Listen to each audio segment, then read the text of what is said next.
¿Quién fue Henri Matisse? Imagina por un momento un mundo sin color, un mundo donde el arte se limitaba a representar la realidad exactamente como la vemos. Ahora, imagina a un hombre que decidió romper esa regla y pintar el mundo no como es, sino como lo siente. Ese hombre se llamó Henri Matisse y esta es su historia. Henri Émile Benoit Matisse nació el 31 de diciembre de 1869 en un pequeño pueblo del norte de Francia. Su familia tenía planes muy claros para él. Nada de arte, nada de pinceles. Su padre era comerciante de granos y quería que su hijo estudiara derecho. Y así fue. Matisse obtuvo su título y comenzó a trabajar como administrativo en un bufete legal.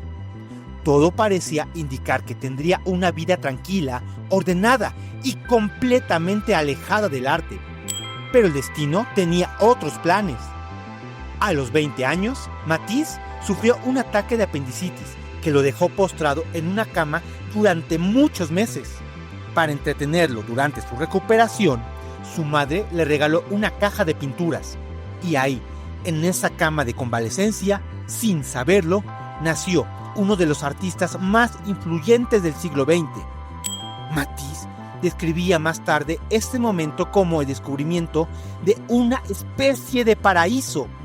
Pintar le dio una sensación de libertad que jamás había experimentado y supo casi de inmediato que no quería hacer otra cosa en su vida. Convencer a su padre no fue nada fácil, pero finalmente, en 1891, Matisse se trasladó a París para estudiar arte formalmente. Ingresó a la Academia Julian y luego fue a la Escuela de Bellas Artes, donde tuvo como maestro a Gustave Moreau, un profesor reconocido por fomentar la individualidad de sus alumnos, algo poco común en la rígida educación artística de la época. Durante esos primeros años, Matisse pintaba de una manera bastante convencional. Naturaleza muerta, paisajes oscuros, técnicas académicas tradicionales. Nada quisiera sospechar la revolución que estaba por venir. Pero algo comenzó a cambiar a finales de la década de 1890. Matisse empezó a experimentar con el color de una manera que nadie había visto antes. Se inspiró en pintores como Van Gogh, Cézanne o Gauguin y comenzó a alejarse cada vez más del realismo. El color dejó de ser una herramienta para descubrir la realidad y se convirtió en una forma de expresar emociones. Llegamos a 1905, un año que cambiaría para siempre la carrera de Matisse. Ese año se inauguró el Salón de Otoño en París, una exposición donde un grupo de artistas jóvenes presentó obras con colores extremadamente intensos, casi violentos. Rojos, verdes, amarillos y azules aplicados sin ninguna intención de imitar la realidad.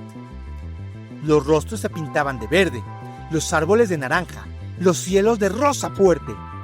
La reacción del público y la crítica fue inmediata y brutal. Un crítico de arte, al ver estas obras, exclamó con mucho desprecio: «¡Donatello entre las fieras!», refiriéndose a una escultura clásica que estaba en la misma sala, rodeada de unas pinturas salvajes. Y así nació el término fauvismo, fauves, que significa fieras en francés. El fauvismo fue el primer gran movimiento de vanguardia del siglo XX, y todo gracias a un insulto. Matisse se convirtió casi de la noche a la mañana en el líder de este grupo de fieras. Una de sus obras más representativas de este periodo es La mujer con sombrero, un retrato de su esposa Amélie, donde su rostro está pintado con trazos de verde, rosa y amarillo, sin ninguna intención de parecer natural. El escándalo fue tan grande que muchos visitantes acudían a la exposición solo para reírse o para indignarse. Algunos incluso intentaban rayar los cuadros. Pero hubo alguien que vio algo distinto en esa obra. Una coleccionista estadounidense llamada Gertrude Stein. Ella, junto con su hermano Leo, compraron La mujer con sombrero, convirtiéndose en una de las primeras grandes mecenas de Matisse.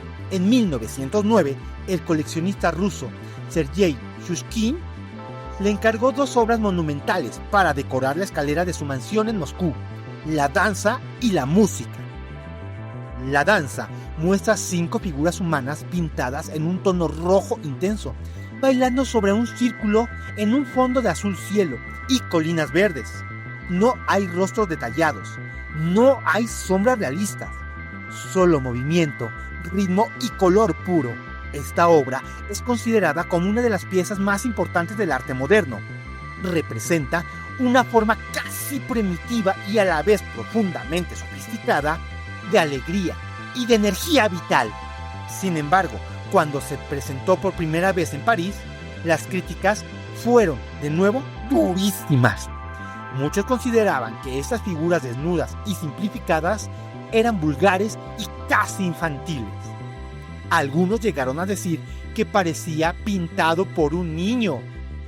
Matisse, lejos de desanimarse, respondió con una de sus frases más célebres: "Lo que sueño es un arte de equilibrio, de pureza, de tranquilidad, sin temas inquietantes ni preocupantes. Un arte que pueda ser, para cualquier trabajador mental, un apaciguamiento, algo análogo a un buen sillón en el que descansar de la fatiga física".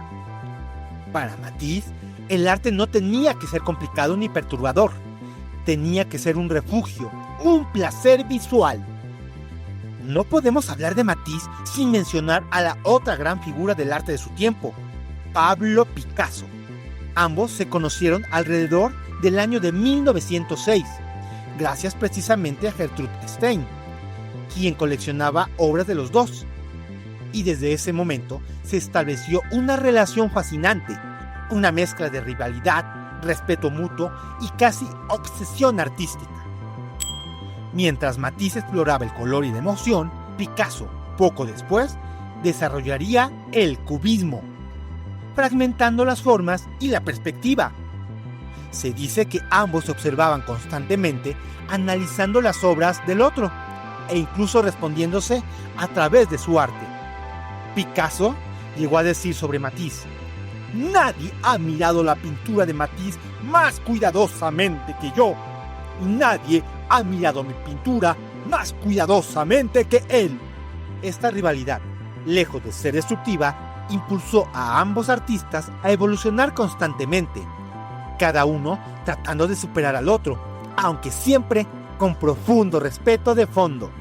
En 1906 y 1913, Matisse realizó varios viajes que marcarían profundamente su obra, especialmente a Argelia y Marruecos, la luz del norte de África, los colores intensos de los mercados, los textiles, los patrones decorativos. Todo eso impactó enormemente su paleta de colores y su forma de componer. De esa época surgen obras como Ventana abierta y la serie de Odaliscas, donde Matisse representa figuras femeninas en exteriores decorados con telas, alfombras y motivos orientales. Todo ello envuelto en una explosión de color y patrones. Aunque hoy esas obras son admiradas por su riqueza visual, también han sido objeto de debates en tiempos más recientes, ya que algunos de sus críticos más contemporáneos señalan que reflejan una visión idealizada y, en cierto modo, fantasiosa del mundo árabe, típica de la mirada europea de la época, conocida como orientalismo. Sea como sea, esas palabras consolidaron a Matisse como un maestro absoluto del color y de la decoración pictórica.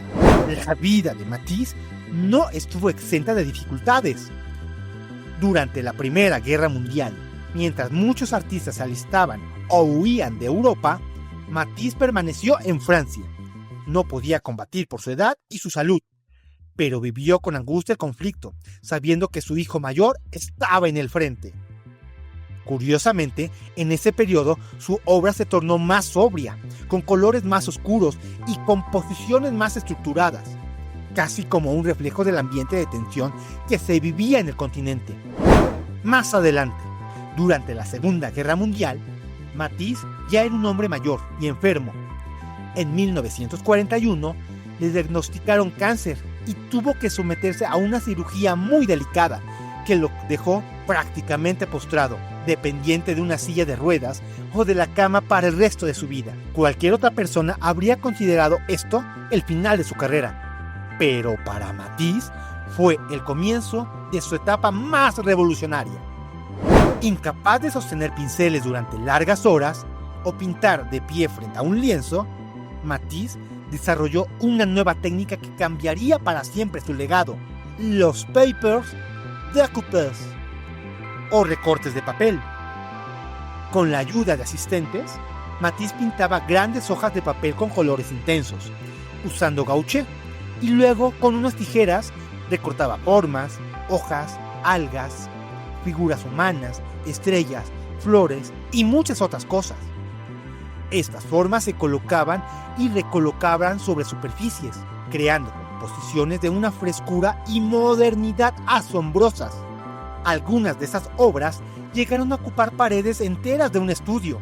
De esta etapa surge una de sus obras más reconocidas mundialmente, La Caracola, y sobre todo la serie Jazz, una colección de recortes vibrantes y dinámicos publicados en forma de libro en 1947. Lo asombroso es que, a pesar de estar prácticamente confinado a una cama o una silla, Matisse decía sentirse más libre que nunca.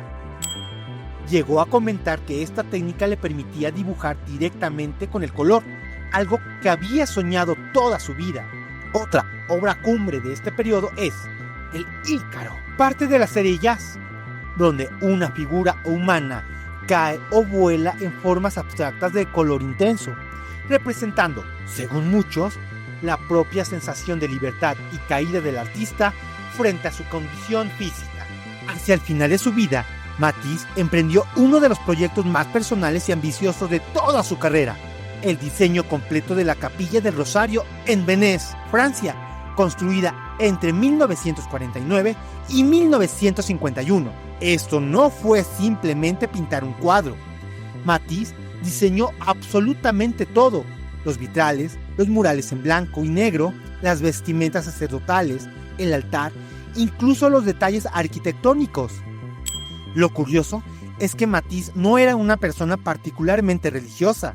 Sin embargo, consideraba esta capilla como la culminación de toda su vida artística, una obra donde la luz, el color y la forma se fundían en una experiencia casi espiritual. Él mismo dijo que esta capilla representaba el resultado de toda su vida de trabajo y la flor de un esfuerzo enorme, sincero y muy difícil. El hombre que décadas atrás había sido tachado de fiera salvaje por usar colores antinaturales, se había convertido en una de las figuras más respetadas e influyentes del arte moderno. Su obra abrió camino a movimientos posteriores, como el expresionismo abstracto y el arte pop, donde el color y la forma se liberaron definitivamente de la obligación de representar la realidad. Hoy, sus obras se encuentran en los museos más importantes del mundo: el MoMA de Nueva York, el Centro Pompidou de París o la Tate de Londres, entre muchos otros. Y piezas como La Danza, La Mujer con Sombrero y otros recortes de la serie Jazz siguen siendo estudiadas, admiradas y reproducidas hasta el día de hoy. La historia de Henri Matisse es, en el fondo, la historia de alguien que se atrevió a ver el mundo de una manera muy diferente y a que, a pesar de la burla, la crítica y las adversidades físicas, nunca dejó de perseguir ese paraíso de color que descubrió por primera vez en una cama de hospital. Quizás por eso, más de 100 años después, sus obras siguen transmitiendo exactamente lo mismo que él buscaba: alegría, equilibrio y la pura y simple belleza del color. Henri Matisse no solo pintó cuadros, pintó una nueva forma de mirar al mundo. Si has llegado hasta aquí, déjame tu like y recuerda, juntos aprendemos.